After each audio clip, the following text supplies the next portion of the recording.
Hi, I'm Andrea Kalas at the British Film Institute. For those of you who are wirelessly multitasking, that's www.bfi.org.uk.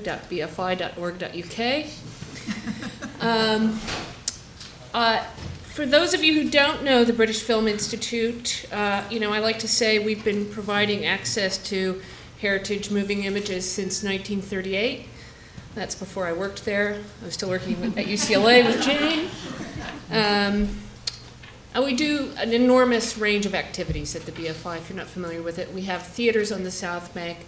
We have a DVD label. We have a publishing arm that does books and a magazine called Sight and Sound you may be familiar with.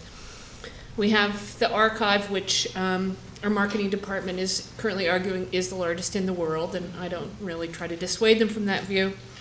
And we have incredible film festivals, the London Film Festival, which you've probably heard of, and we released the Gay and Lesbian Film Festival, which started, in the mid-'80s, sort of way ahead of a lot of people. So it's a fantastic organization with lots of different things going on all the time. In the sort of educational online space, a really incredible resource is Screen Online, which is screenonline.org.uk. And it's really become a definitive resource for people looking for information about British film and television. We've just begun a fantastic project which has been funded by JISC, which Murray referred to earlier, which is the higher education funding body to allow resources to be available online. And the project that we're starting is called Voices, Moving Images in the Public Sphere. And the project really is about having a curatorial viewpoint towards these moving image resources, to give them a way of actually having context and narrative, some of the words I've heard today, to really display them. So there'll be themes having to do with political, social, economic history in the 20th century in Britain. And the idea is that moving images have played a key role in those kinds of histories, and that different moving images often give a different viewpoint. And our plan is to actually juxtapose those different moving images online and give people a chance to actually look at the different ways a particular event or idea was expressed through moving images. We're really excited about this project, and it's really a tribute to JISC as well, because it's 600 hours, so it's not a large quantity of material. We are emphasizing quality in a lot of ways. Quality through the interpretation, through our curatorial staff that'll be working on a lot of the work, as well as quality of the actual archival image. They're very supportive of efforts that take into account preservation as well as access. So we're really thrilled with that, but that's not what I'm going to talk about. I'm actually going to talk about, just go over here, a little bit about co-production that we've done with the BBC. And we did, we've actually come together with something that I think is really exciting, and I think to sort of start it off, I'll just show a little clip.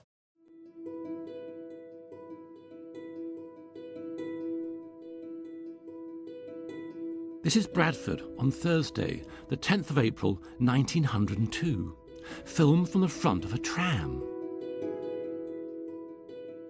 This film was made by the early filmmakers Sagar Mitchell and James Kenyon. It's just one of hundreds of their films recently discovered in a cellar in Blackburn, Lancashire. The films were nearly lost forever. They take us to the world of the real Edwardians in a way our generation has never seen before.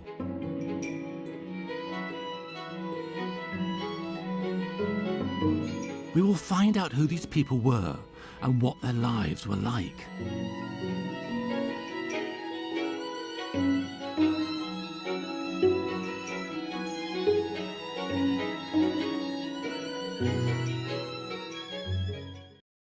As a result of the popularity of the Mitchell and Kenyon program, the BBC now regularly co-produce with the British Film Institute. We've done another program called The Open Road, which I'll talk about a little later as well. And we're working right now on a co-production about the Dalai Lama, based very much on footage that we have in the collection. And the idea of the co-production really allows us to work together to use the best efforts of both the archive as well as the BBC together. So just a little bit about Mitchell and Kenyon in that footage that you saw, because it is really compelling. Mitchell and Kenyon were the last names of two portrait photographers that were based in Blackburn in the north of England. And they saw an opportunity before moving images really had a wide distribution from any kind of studio setting or company.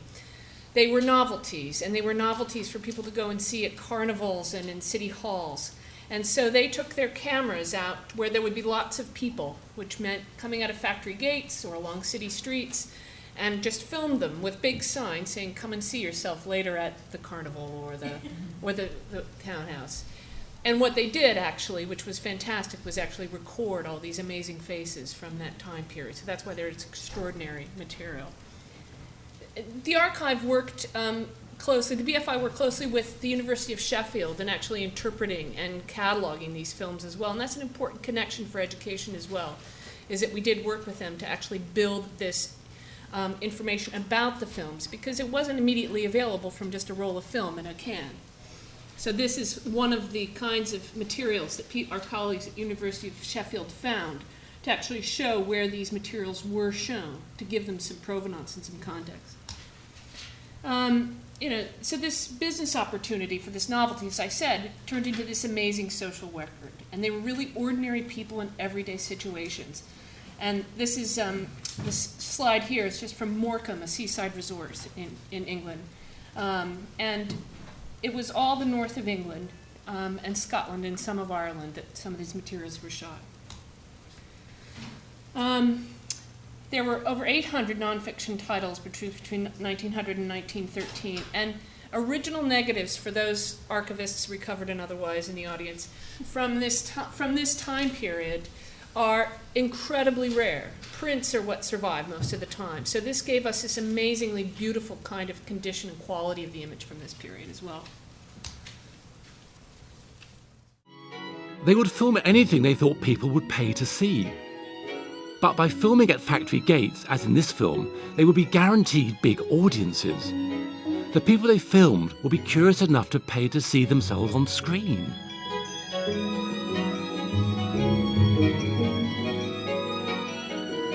They were shown in tents at fairgrounds and in music halls all over the Northwest.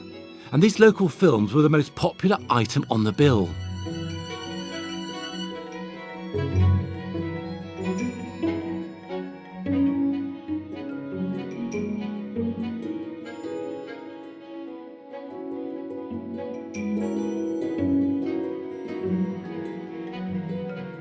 But these amazing films only came to light in 1994 by accident. Builders were refitting a shop when they discovered 3 metal churns in a cold basement full of old film. They were nearly thrown away, but fortunately they handed them over to local film historian Peter Worden instead. He realised immediately that this was a forgotten treasure of Mitchell and Kenyon films. He stored them carefully before donating the find to the nation. The British Film Institute took charge of the historic collection and painstakingly restored it.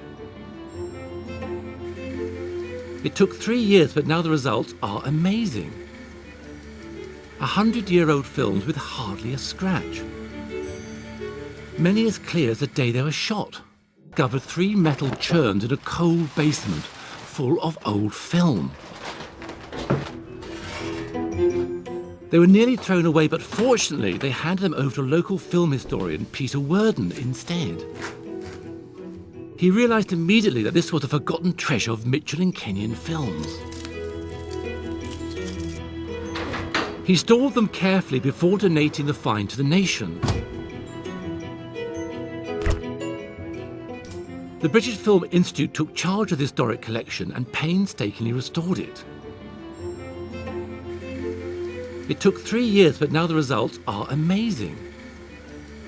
100-year-old films with hardly a scratch. Many as clear as the day they were shot. So that's a clip just to give more of the footage, but also just to show you how the BBC program absolutely relied on a lot of the research that the BFI and University of Sheffield had done to actually create the information about the program. And we did, a very wide release of the programs. There was theatrical release across the country, academic conferences. Mitchell and Kenyon was both canon changing in the sort of film studies, but it was also a household word around the country. Claude's adventurous journey took him past 150 places, from mountaintops to bustling cities.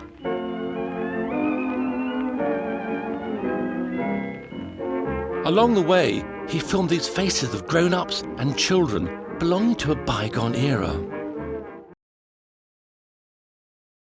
That was from The Open Road, which was a second project that we did with BBC, co-production, called their Lost World series. And here's just an example of some of the research that we did about the open road, about how the information about cars and travel and amateur footage was all happening about 1926 when these films were being made, and touring the British countryside was being sold in a lot of ways.